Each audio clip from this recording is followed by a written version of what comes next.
La doctora Sabrina Díez, soy médica endocrinóloga, jefa de la unidad de endocrinología y diabetes del Hospital Pirovano de la Ciudad de Buenos Aires, y para mí es un gusto participar de este curso de formación y perfeccionamiento en neuroendocrinología 2024. En el día de hoy nos vamos a referir a trauma cerebral y trastornos endocrinos. La lesión cerebral traumática también es conocida como TBI por sus siglas en inglés y es una lesión cerebral ocasionada por una fuerza mecánica externa.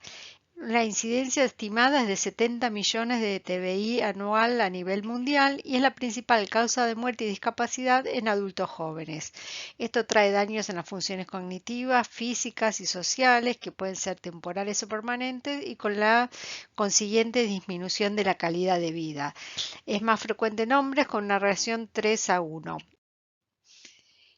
La lesión cerebral traumática tiene diferentes causas. En adultos mayores y en niños, la causa más importante es la caída. En el adulto joven, los accidentes de tránsito. También se observan lesiones cerebrales en deportes y heridas de combate. Esto trae un gran impacto económico que está dado por los costos médicos, porque la invalidez que sufre la población y porque reduce la capacidad laboral y años de vida económicamente activa de las personas afectadas. La severidad del trauma cerebral se cuantifica de acuerdo a la escala de Glasgow, que lo que hace es evaluar el nivel de conciencia a través de la respuesta ocular, motora y verbal. Y hablamos de un trauma cerebral leve cuando el Glasgow de 13 a 15, moderado cuando el nivel de la escala de Glasgow es de 9 a 12 y severo cuando es menor o igual a 8. Ahora nos vamos a referir al hipopituitarismo asociado a TBI o trauma cerebral. Es sabido, porque hay evidencia, que se produce un daño hipofisario, se puede producir daño hipofisario en el trauma cerebral. Esto es conocido como el hipopituitarismo postraumático, que es la pérdida total o parcial de la función hipofisaria debido al trauma cerebral, que esto puede ser, ya lo vamos a ver, transitorio o permanente. Es una entidad subdiagnosticada y poco reconocida, corresponde al 5% de todas las causas de hipopituitarismo y esta falta de reconocimiento contribuye a la morbilidad que tiene el trauma cerebral. La primera vez que se reportó fue en 1918, cuando se reportó la presencia de hipopituitarismo en un paciente que había sufrido una fractura de cráneo. También a nivel de la historia hay descripciones sugerentes de hipopituitarismo en Napoleón Bonaparte, ya que se sabe que tuvo múltiples traumatismos con compromiso de conciencia y hay reportes que detallan los cambios y la presencia de obesidad, de movimientos más lentos y de voz menos imperiosa. En la autopsia lo que está referido es la presencia de obesidad, de atrofia de genitales y piel blanca, lo que hace suponer la presencia de un probable hipogonadismo. La prevalencia del hipopituitarismo en lesiones cerebrales varía en los reportes de un 15 al 76%, y esta heterogeneidad se debe a diferencias en el diseño del estudio o en los criterios de inclusión de los diferentes estudios, en la edad de los pacientes evaluados, la severidad que tuvo el trauma, el momento en que se realizó la evaluación endocrina, ya sea en agudo o en crónico, y el protocolo utilizado para el testeo, es decir, si se evaluaron valores basales versus test dinámicos. Un metaanálisis de 14 estudios evaluó que la presencia de algún tipo de déficit en el TBI severo en alrededor del 35%, en el TBI moderado en casi un 11% y en el TBI leve en casi un 17%. La mayoría de los pacientes tenían afectación de un único eje y en mucho menor porcentaje se observaba afectación de varios ejes. Los ejes más susceptibles, después lo vamos a ver, son el eje somatotropo y el gonadotropo, y los ejes menos afectados, el corticotropo y el tirotropo. Se observó una menor frecuencia de afectación de hipófisis posterior. Ahora bien, ¿cuál es la fisiopatología del daño hipofisario en el trauma cerebral? Los mecanismos propuestos son la injuria hipofisaria directa, ya sea o por el mismo trauma o por efecto compresivo. Esto se asocia con injuria vascular, la inflamación persistente, la presencia de autoinmunidad y por último la susceptibilidad genética que tenga el paciente.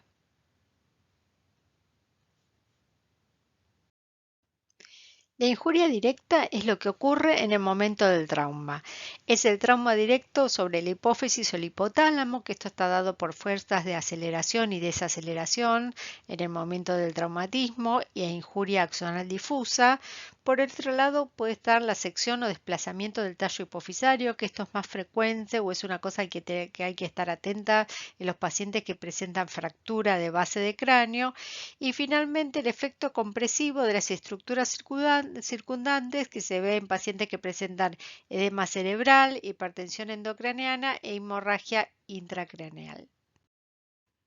La injuria vascular está relacionada a isquemia que se produce a nivel hipofisario.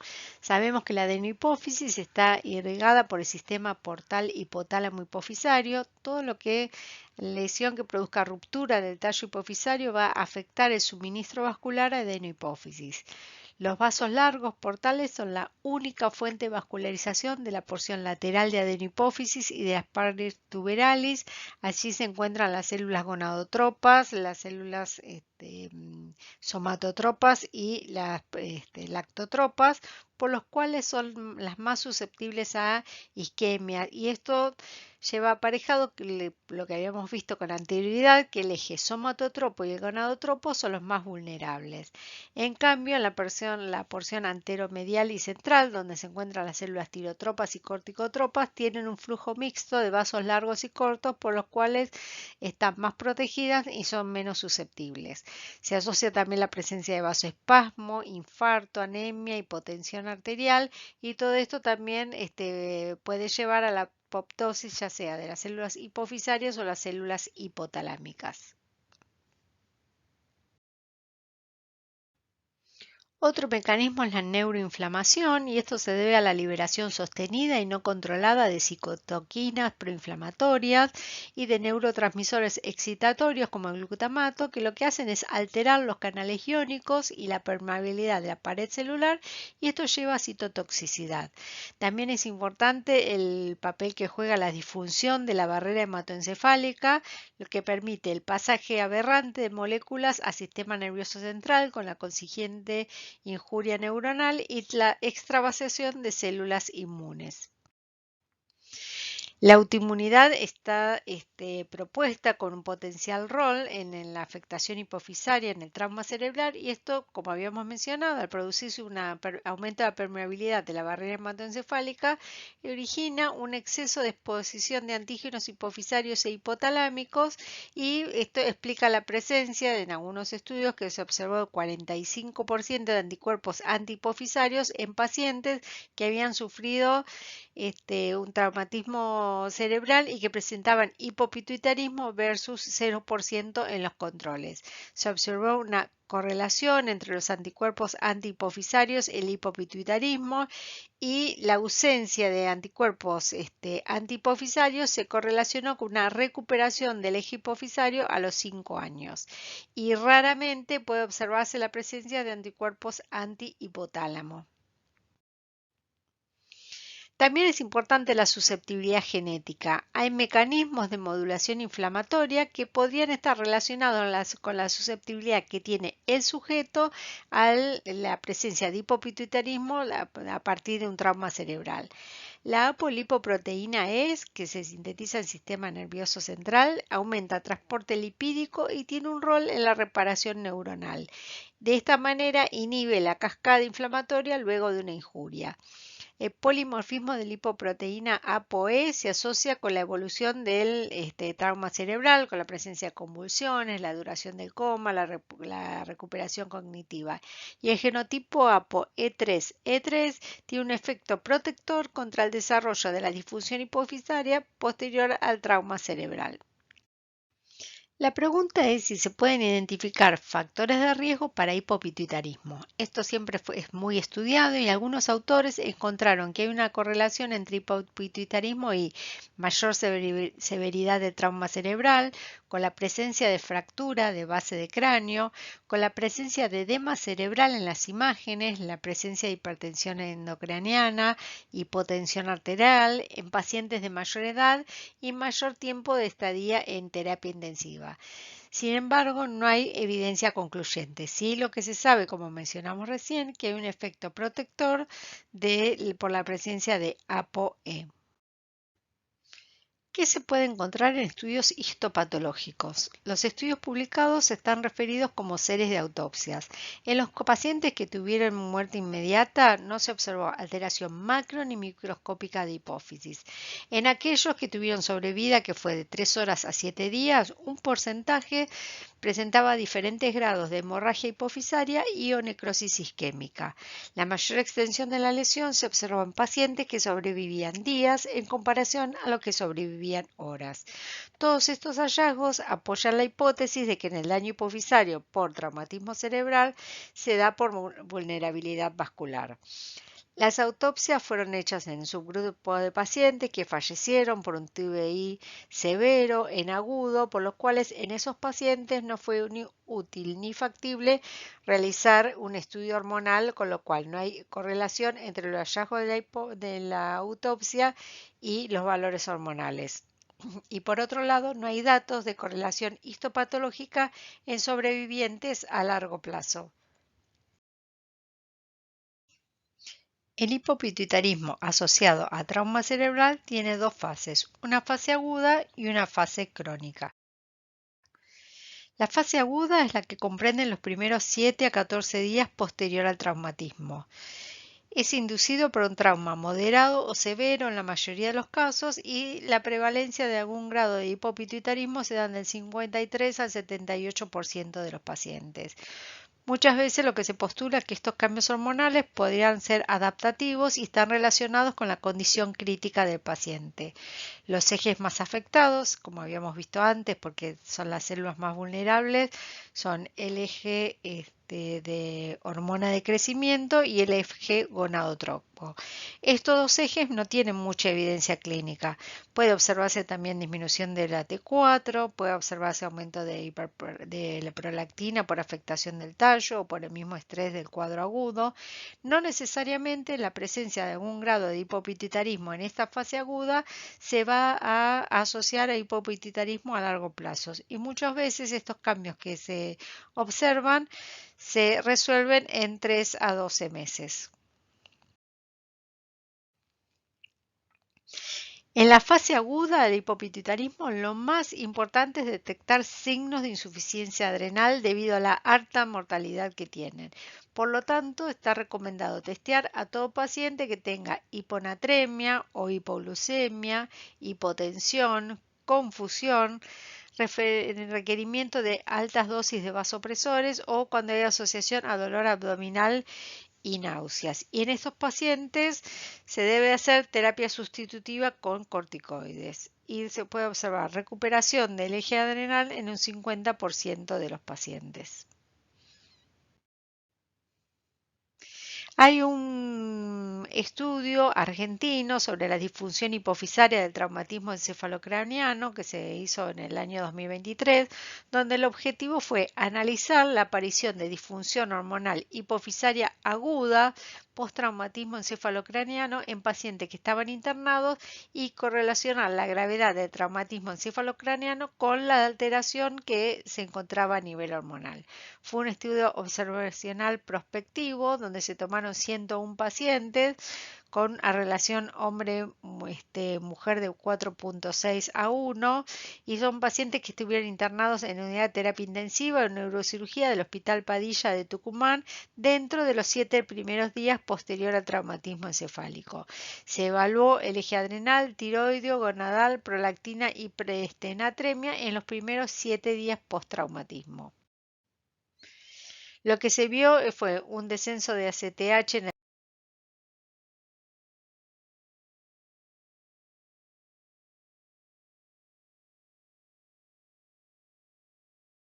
en el 12% de los. Las conclusiones del trabajo. Lo que se vio fue un descenso de ACTH en el 12% de los pacientes, el cortisol hasta en un 43% estuvo elevado y estuvo disminuido en un 10%, la prolactina aproximadamente la mitad de los pacientes la tuvieron normal o aumentada, la testosterona estuvo baja en un 43% de los pacientes, la TSH estuvo normal en la gran mayoría de los casos y se observó descenso de la T4 en casi un 20% de los pacientes.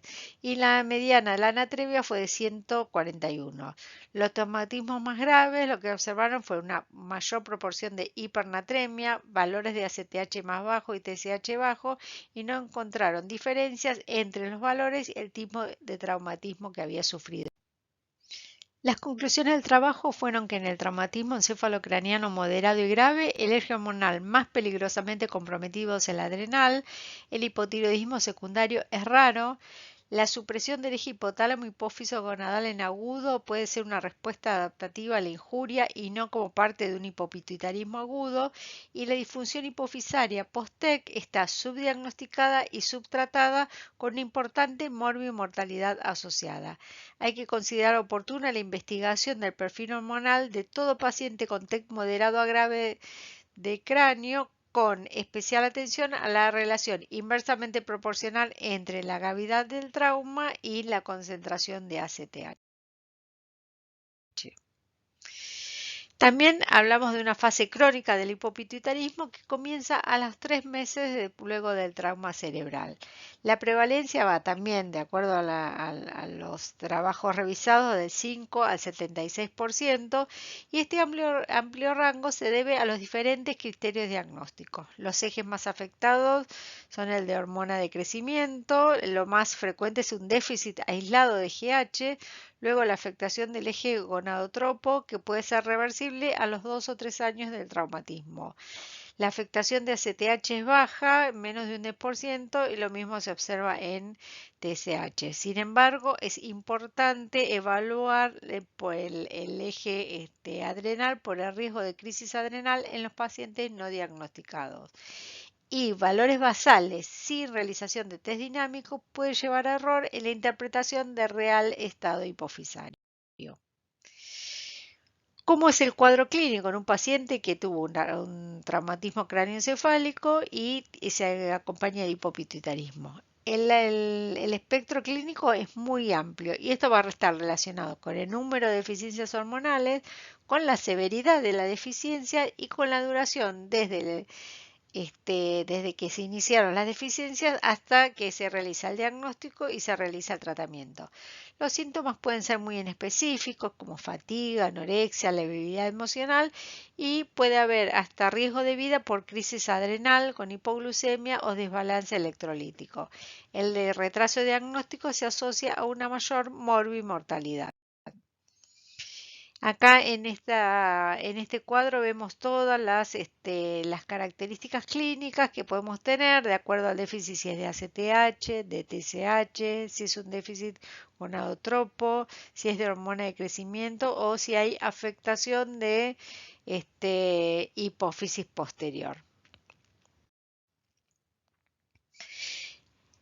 El hipopituitarismo es subdiagnosticado. Este no tratado disminuye la calidad de vida del paciente porque tiene un impacto negativo sobre la esfera cognitiva y también dificulta el proceso de rehabilitación postraumatismo y el retorno a la vida independiente y habitual. Lo más frecuente, como hemos observado, es el déficit de hormona de crecimiento, que por supuesto el impacto a nivel de niño es importante su sustitución y va a ser diferente al impacto que tenga. Lo que vamos a encontrar en el paciente que tiene un hipopituitarismo post-trauma cerebral son alteraciones metabólicas con un perfil metabólico adverso, aumento del índice de masa corporal, del colesterol total, del LDL y la glucemia y afectación muscular y ósea. Puede haber alteraciones neurocognitivas como déficit de memoria, de atención, déficit de lenguaje, trastornos del sueño, ansiedad, alteración en la afectividad y una función intelectual disminuida. También hay disminución de la calidad de vida con tendencia a la depresión, disminución de la energía y la fatiga y una falta de la sensación de bienestar.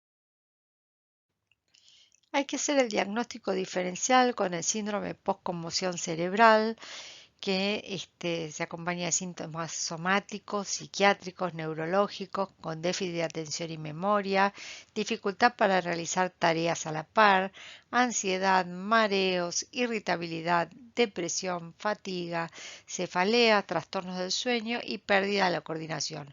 Muchas veces los síntomas de hipopituitarismo pueden superponerse con los de postconmoción cerebral y el reemplazo hormonal puede mejorar los síntomas que están asociados con el hipopituitarismo, pero pueden mejorar la evolución del síndrome postconmoción cerebral. Ahora vamos a ver qué pasa con el trauma cerebral y neurohipófisis. En cuanto a la disfunción de hipófisis posterior, lo más importante es evaluar la presencia de diabetes insípida. Muchas veces es difícil el diagnóstico porque ya en agudo, en un paciente con un trauma cerebral, tiene aporte de fluidos hipertónicos en la reanimación inicial, hay una sobrehidratación, hay una disfunción renal asociada al politrauma y todo esto se va a acompañar de poliuria. Entonces, lo que está sugerido es evaluar la osmolaridad urinaria, la densidad urinaria asociado a la natriuria. En la diabetes insípida se caracteriza por sodio sérico elevado, una poliuria hipotónica, una osmolaridad urinaria inapropiadamente normal o disminuida para la hiperosmolaridad plasmática y la natriuria baja por dilución del agua libre. En cambio, en la poliuria por sobrecarga salina lo que se observa es sodio alto con una orina no hipotónica y una natriuresis elevada. La disfunción de hipófisis posterior que lleva aparejada la diabetes insípida puede darse por lesión del hipotálamo o neurohipófisis. Si hay edema de hipotálamo o neurohipófisis, típicamente la diabetes insípida es transitoria. En general, se resuelve en el lapso de un mes. En cambio, cuando hay una lesión del núcleo supraóptico paraventricular, de neurohipófisis o sección del tallo, la diabetes insípida es permanente.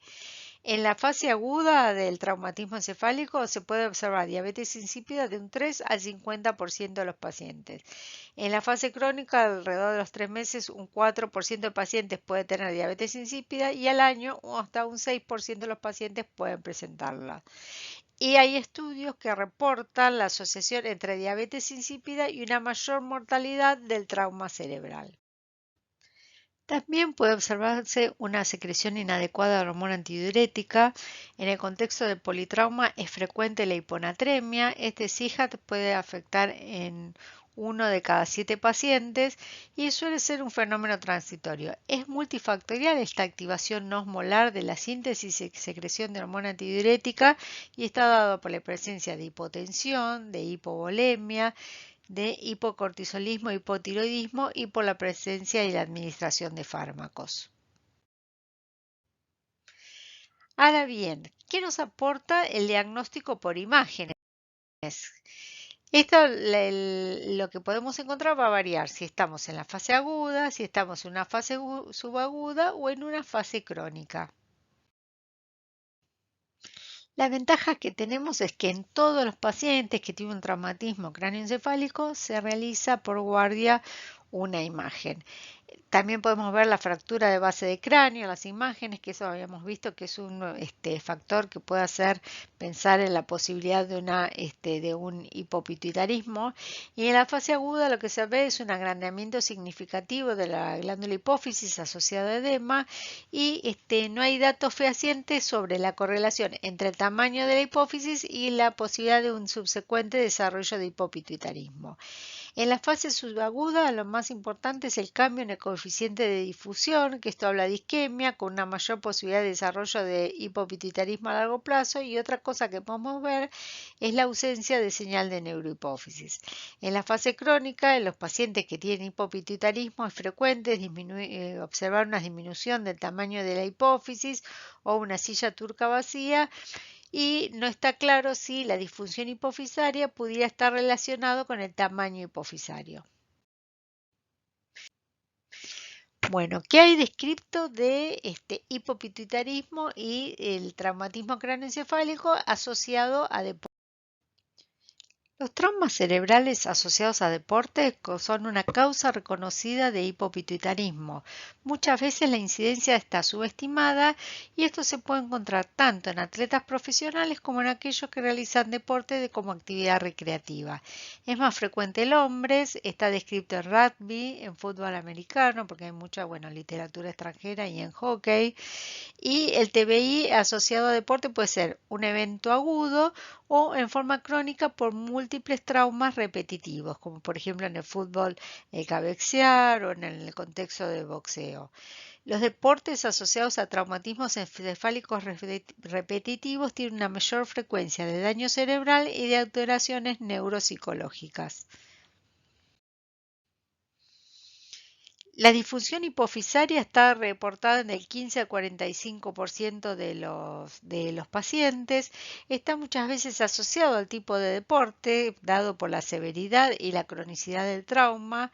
Muchas veces puede desarrollarse el hipopituitarismo después de un trauma cerebral agudo o, como habíamos visto, por traumas cerebrales crónicos y repetitivos. En la mayoría de los atletas lo que se ve de hipopituitarismo son por traumas crónicos y repetitivos. Los síntomas son inespecíficos y como esto se da en atletas jóvenes o de mediana edad que tienen una larga expectativa de vida, uno tendría que plantear, qué consecuencias tiene un hipopituitarismo no diagnosticado y si realmente sería necesario el screening en la totalidad de los pacientes. Lo que se tiene que trabajar es a nivel de la prevención con el uso de equipo adecuado y adherirse a las reglas de juego. Los déficits hormonales encontrados en los traumas cerebrales asociados a deporte sigue siendo el déficit de hormona de crecimiento más frecuente, que esto está en los distintos reportes, hablan de un 20 a un 45% en boxeadores, casi un 20% en futbolistas, 40% en otro tipo de deportistas y en algunos casos cuando utilizan solamente la medición de IGF-1, en algunos estudios no han encontrado ningún caso de déficit de hormona de crecimiento. El déficit de gonadotrofina, siempre evaluando valores basales, fue encontrado en 8.8% de futbolistas y un 23% de las atletas presentan irregularidades en el ciclo menstrual. El déficit de ACTH se observó en un grupo de entre el 8 y el 9% de los boxeadores y ningún estudio que evaluaron futbolistas cuando se utilizó prueba de estímulos. El déficit de TSH o la diabetes insípida solamente se muestran como reportes de casos. Y muchas veces la prolactina se plantea si puede ser un marcador de recuperación. Lo que se evalúa es que en deportistas, cuando habían tenido un traumatismo, se producía en el momento agudo un aumento de la prolactina por afección del tallo y después cuando se normalizaba la prolactina se tomaba como un índice de recuperación. En los boxeadores es frecuente la presencia de anticuerpos antihipófisis o anticuerpos antihipotálamos y lo que se ve en hallazgo post-mortem es la acumulación patológica de proteínas perivasculares y de amiloide periaxonal. Esto lo que habla es de una encefalopatía crónica traumática y no está relacionada no está estudiada la relación entre estos hallazgos y la presencia de hipopituitarismo. Siempre es importante realizar imágenes en un atleta que tiene un patrón hormonal de hipopituitarismo porque permite, por un lado, excluir masas celares. Lo que se observa también es la disminución del volumen hipofisario en la fase crónica y en boxeadores que tienen déficit de hormona de crecimiento, lo que se observó es una significativa disminución de volumen hipofisario en comparación con boxeadores que tienen función hipofisaria intacta.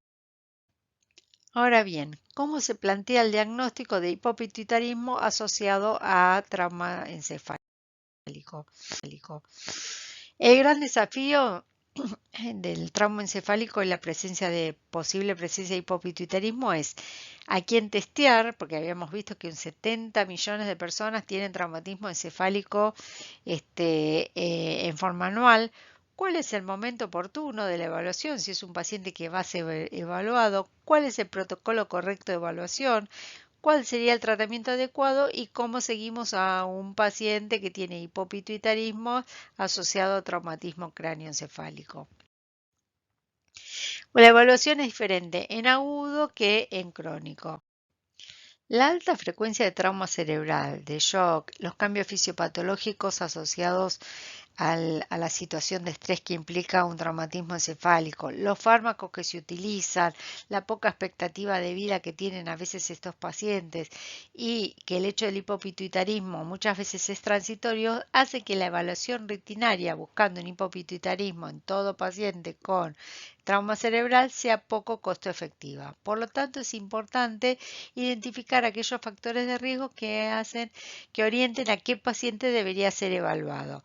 Y lo que se utiliza es un traumatismo cerebral moderado a severo, la presencia de fractura de base de cráneo que hemos visto, que se puede asociar hipopituitarismo principalmente por lesión del tallo, la presencia de convulsiones y de hemorragia intracraneal.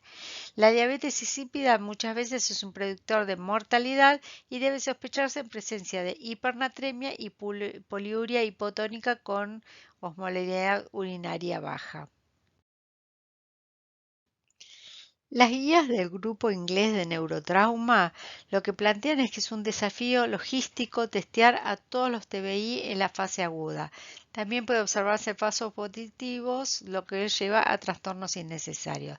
Lo que plantean es diagnosticar insuficiencia adrenal, que sí puede poner en riesgo de vida al paciente, y la realizan en evaluaciones en pacientes hospitalizados con más de 48 horas en los que se observe hiponatremia, hipoglucemia e hipotensión refractaria. Y en estos casos sí es importante descartar la insuficiencia adrenal.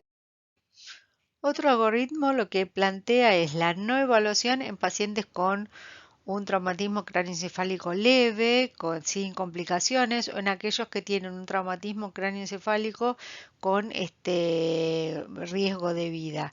En los que tienen un traumatismo cráneoencefálico leve que se asocia a hipoxia, hipotensión, hiponatremia, o en los que tienen moderado, lo que se plantea es la evaluación del eje adrenal, que es como siempre lo que se plantea en agudo, que puede poner en riesgo al paciente, y la evaluación del eje tiroideo.